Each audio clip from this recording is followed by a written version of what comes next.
আসসালামু আলাইকুম। ভার্সেটাইল টি একাডেমির পক্ষ থেকে তোমাদের স্বাগত। প্রিয় শিক্ষার্থীরা, এখন আলোচনা করব ষষ্ঠ শ্রেণী বাংলা বইয়ের কতকাল ধরে এই অধ্যায়ের কর্ম অনুশীলন দেওয়া আছে। এই কর্ম অনুশীলন নিয়ে দেখো 53 পৃষ্ঠায় আমাকে এখানে 3টা কর্ম অনুশীলন দেওয়া আছে। সেগুলো কি আমরা সুন্দরভাবে এই ভিডিওর মাধ্যমে বিশ্লেষণ করে দেব। ষষ্ঠ শ্রেণীর বাংলা প্রথমত গতকাল ধরে কর্ম অনুশীলন পৃষ্ঠা নাম্বার 53। 1 নম্বরে বলেছে ভিন্ন ভিন্ন 5টি পেশা মানুষের জীবনযাপনের বর্ণনা করো। 1 নম্বর হচ্ছে শিক্ষক। একজন শিক্ষক প্রতিদিন শিক্ষার্থীদের পাঠদান করেন। সকালে বিদ্যালয়ে গিয়ে ক্লাস নেওয়া, পড়াশোনার অগ্রগতি দেখা এবং মূল্যায়ন করা তার মূল কাজ। শিক্ষকরা সাধারণত সুশৃঙ্খল ও নিয়মতান্ত্রিক জীবনযাপন করে এবং শিক্ষার্থীদের মানসিক বিকাশে গুরুত্বপূর্ণ ভূমিকা রাখে। 2 নম্বর হচ্ছে কৃষক। একজন কৃষক ভোরবেলা ঘুম থেকে উঠে মাঠে যান। তিনি জমিতে চাষাবাদ, বীজ রোপণ, পানি সেচ, আগাছা পরিষ্কার ও ফল কাটার কাজ করেন। কৃষকের জীবন সাধারণত কঠোর পরিশ্রমে ভরা এবং প্রকৃতির উপর নির্ভরশীল। 3 নম্বর বলছে ডাক্তারদের জীবন ব্যস্ত দায়িত্বপূর্ণ। তারা রোগীদের চিকিৎসা করেন, হাসপাতালে রোগ নির্ণয় ও অপারেশন করেন। রোগীদের সেবার জন্য তাদের অনেক সময় রাতও কাজ করতে হয়। তাদের জীবনযাত্রা সুশৃঙ্খল এবং মানব সেবায় নিয়োজিত। 4 নম্বর প্রশ্ন বলেছে মুচি। একজন মুচি রাস্তাঘাটে বা বাজারে বসে মানুষের জুতো সারানোর কাজ করে।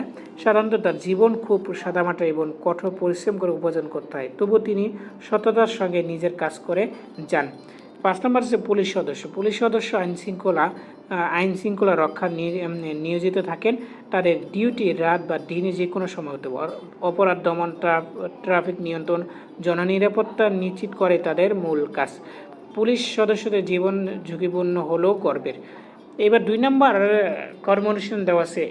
একক বা দলগতভাবে তোমার স্কুলে ইতিহাস রচনা করো। একক বা দলগতভাবে তোমার স্কুলের ইতিহাস রচনা করো।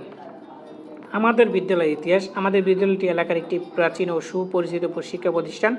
এটি প্রতিষ্ঠিত হয় 1975 সালে। প্রথম দিকে বিদ্যালয় ছিল কাঁচা ঘরে, মাত্র 2টি শ্রেণী কক্ষ ছিলেন। স্থানীয় কিছু শিক্ষানুরাগী ব্যক্তি ও গ্রামবাসীর সহায়তায় বিদ্যালয়টি যাত্রা শুরু করে। প্রধান শিক্ষক ছিলেন মোহাম্মদ করিম স্যার। তার নেতৃত্বে শিক্ষক মান উন্নয়নে হতে থাকে। ধীরে ধীরে বিদ্যালয়ের ভবন নির্মাণ এবং শ্রেণীকক্ষের সংখ্যা বাড়ানো হয়।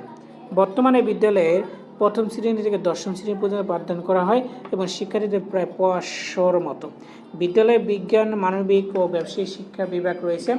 আধুনিক পাঠদানের জন্য রয়েছে সুসজ্জিত কম্পিউটার ল্যাব, বিজ্ঞানাগার, লাইব্রেরি। এবং প্রতি বছর আমাদের বিদ্যালয়ে এসএসসি পরীক্ষার ফলাফল অন্তত ভালো হয় এবং অনেক শিক্ষার্থীর ভালো ফলাফল করে কলেজ ও বিদ্যালয়ের ভর্তি হয়।